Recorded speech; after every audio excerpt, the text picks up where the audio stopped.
Ola from Barcelona. Ito na nga ang part 2 ng bakasyon natin dito sa Baldaran. Isang lugar na napili namin dito sa Spain para makabuo ng snowman. Today ipapasyal ko kayo at ipapakita ko sa inyo ang pwedeng mangyari kung pupunta kayo dito during winter na hindi handa. At sa gabi dadalawan natin isang mayamang kaibigan para makalibre ng hapunan.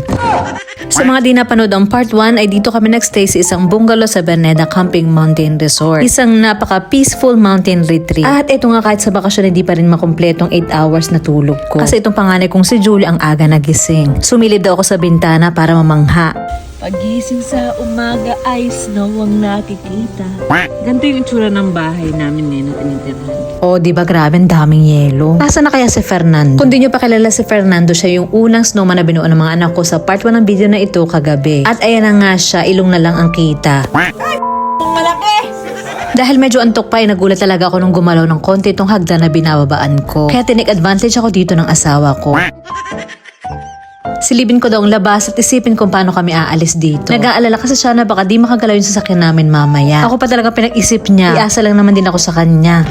Habang ako ay tulog, nagluluto natin pala ng almusal itong asawa ko. O diba, palamunin rin. At itong mga anak ko ay nakapagpalit na rin ng damit at ready to go na. Hindi na daw sila makapaghintay nagawa ng girlfriend si Fernando. Habang kinukompleto kong outfit itong mga anak ko, ay dito ko napagtanto na hindi pala talaga kami prepared sa bakasyon na ito. Masyado kong in-underestimate ang yelo. Hindi ko nabilhan ng snow pants itong si Julia, kaya mabilis mabasa ang pantalon niya. Pati mga boots nila hindi rin pang snow. At hindi waterproof, kaya nababasado sa yelo ang mga paa nila. At ako rin normal na pants, damit at jacket lang din ang baon ko. Hindi kasi ako nakinig dito sa asawa ko. Para makatipid, sabi ko magpalit-palit na lang kami ng damit na ilang beses sa isang araw. Pero naku, marami palang palitan na mangyayari dito. Kaya sige, mamaya magsha-shopping tayo. Raincoat lang din ang suot namin na ipinapatong namin sa aming mga jacket. Kasi ayaw kong gumastos sa mga damit na pang snow kasi once or twice a year lang kami talaga nakaka-experience nito. Hindi din naman kami nag-ski kako. Kaya akala ko carry na yan. So yun na nga mga kinain namin for breakfast. Hindi niya nakalimutan na lutuan ako ng kanin. Naisipan na lang namin na magbaon ng sandwich for lunch. At nahanap na lang kako kami ng lugar kung saan kami pwede mag-picnic. At eto na nga, bago pa kami makaalis, inanigas na mga kamay ko sa pag-aalis ng yelo na nakapalibot dito sa kotse namin. So una lang pala nakakatuwa ang snow. Feeling ko maubos ang pasensya ko dito kung araw-araw ganito. Dahil may yelo nga, inadudulas yung sasakyan namin palabas sa camping na ito. Halos umusok na ang sasakyan para lang makaahon sa daan. Sa main road ay okay na kasi nilalagyan nila ng asin yan para hindi magyelo kasi delikado talaga ito. Pumunta muna kami sa isang shop para bumili ng snow chain para sa gulong ng sasakyan namin. Medyo natatakot kasi kami na ma-stranded. Pupunta din kami sa isang napakagandang village sa tuktok ng isang bundok bukas. Mahirap na kaya naninigurado na rin dito si Chef Jaume. Andito na tayo sa bayan ng Baldaran, isang valley dito sa Spain na malapit din sa border ng France. Napapaligiran ng lugar na ito ng matataas na bundok ng Pyrenees na may pagka-dramatic. Andito din sa Baldaran na isa sa pinakasikat at ang pinakamalaking ski resort ng Spain, ang Baquera Beret. Dito rin daw nag-i-ski ang Spanish royal family. Nakakamangha rin yung mga architecture nila para kang nasa Switzerland o Austria. Pero isa sa mga napansin ko yung mga simbahan nila na may patusok na tuktok. Isa ang Baldaran sa pinaka-snowiest lugar ng Spain. Medyo malamig pa rin daw ang weather dito kahit summer kaya perfect escape ito para sa mga init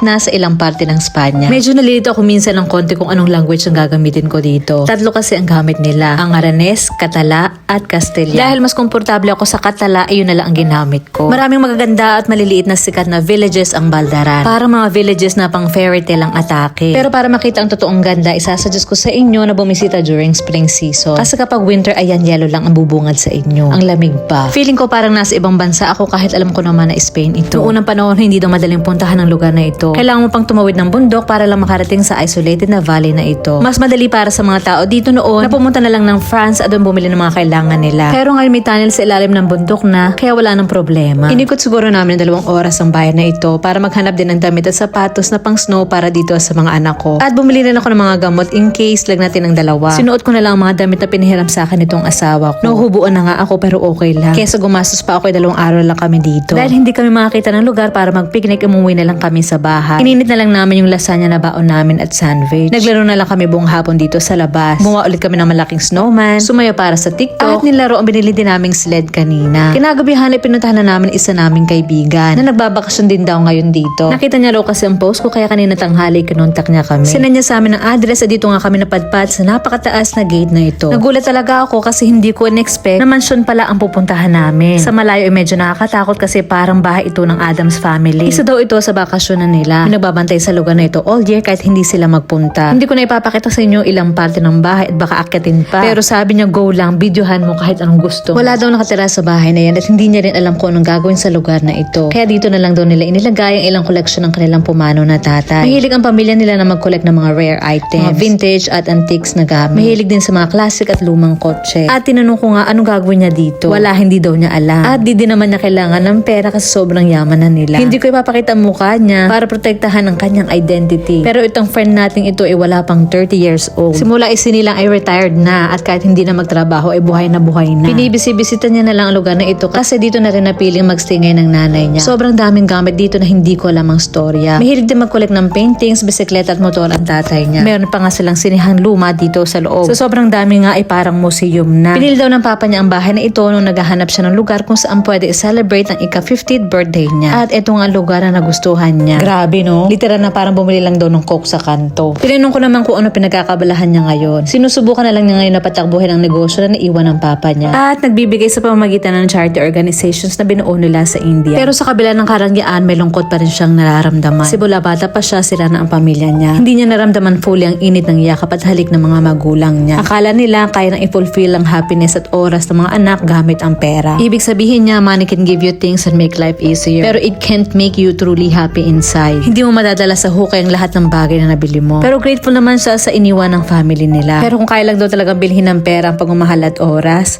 binili na niya. Nagbanda kami hanggang alas 12 ng gabi. Ipinatikim ko sa kanila ang bitbit kong chorizo Filipino. Sobrang nagustuhan nila ng sobra at sinubukan din nilang isa-usaw sa suka. Pero mas bed daw nila nawala. Nasarapan sila at nawala nga kaagad ang chorizo Filipino na parang bula. Kaya itong friend niyang poging halos umubos nito. So dito na nagtatapos ang vlog ko. May online store na nga po pala kami kung gusto niyo rin matikman ang aming chorizo Filipino. Pinay sa barcelona.com. So siya hanggang sa susunod. Adios!